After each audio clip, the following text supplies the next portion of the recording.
Salut à tous, nouveau test produit aujourd'hui avec le sac à dos Rock Helios de la marque Agloff. On ne présente plus Agloff qui est une marque suédoise réputée pour la qualité de ses produits. Aujourd'hui on a un sac à dos qui représente un petit peu tout ce qui est Agloff, c'est-à-dire simple, sobre et efficace. Et je vous propose de le découvrir ensemble sous tous les angles. Alors voyons ensemble les caractéristiques annoncées par la marque. Déjà un poids plume de 625 grammes, donc pour pouvoir rester mobile sans sacrifier le confort. On a un volume de 25 litres, qui est un volume moyen pour un sac à dos, mais qui du coup le place vraiment dans la catégorie des sacs destinés aux sorties montagne à la journée. Une ouverture uniquement par l'arrière, via le panneau dorsal. Une poche latérale zippée dans laquelle on a assez de place pour mettre un petit téléphone ou un trousseau de clés. Des rangements astucieux un petit peu partout autour du sac. Sur le devant, un élastique de serrage qui va servir pour fixer une paire de bâtons ou un petit vêtement. Un compartiment à l'intérieur pour la poche à eau. On a deux porte-piolets, on a un porte-corde. Le système Interact Suspension System, qui est le brevet de la marque, qui en fait est un système pour améliorer le soutien et le confort de portage.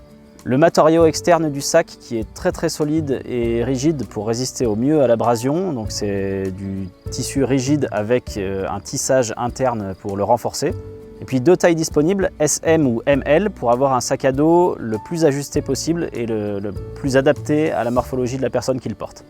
Agloff nous propose donc un sac à dos tout à fait dans l'air du temps pour pouvoir se déplacer le plus rapidement possible dans les montagnes et avec plein de vraies bonnes idées qu'on va voir ensemble. Alors pour démarrer, on a un vrai confort de portage. Le sac est très bien ajusté, même un petit peu chargé, on ne le sent pas du tout. On peut tout à fait imaginer trottiner avec sur de petites distances, même si ce n'est pas vraiment un sac de trail running. L'ouverture dorsale en fait est très pratique puisqu'elle permet en un clin d'œil d'accéder à l'ensemble du contenu du sac. Elle est assez peu utilisée par les fabricants, mais ça se révèle assez pratique à l'usage. Et puis d'une manière générale, le porte-corde et les deux porte-piolets en font un modèle de sac qui est assez tourné vers l'alpinisme et notamment l'alpinisme moderne à la journée et très rapide. Alors venons-en à ces petits défauts justement, je dirais qu'il manque une ou deux petites poches, que ce soit une poche ventrale au niveau de la ceinture de serrage ou une poche latérale de plus, on est un tout petit peu limite. Il n'y a rien non plus de prévu pour bloquer toutes les petites sangles du sac à dos qui ont tendance à voler un petit peu partout pendant qu'on se déplace.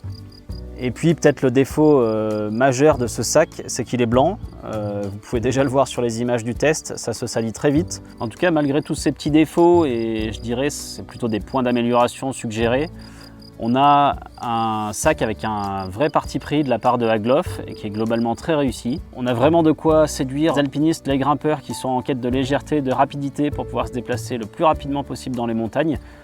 Mais il pourra tout à fait convenir à une rando en famille ou aussi pour tout simplement avoir le style en ville.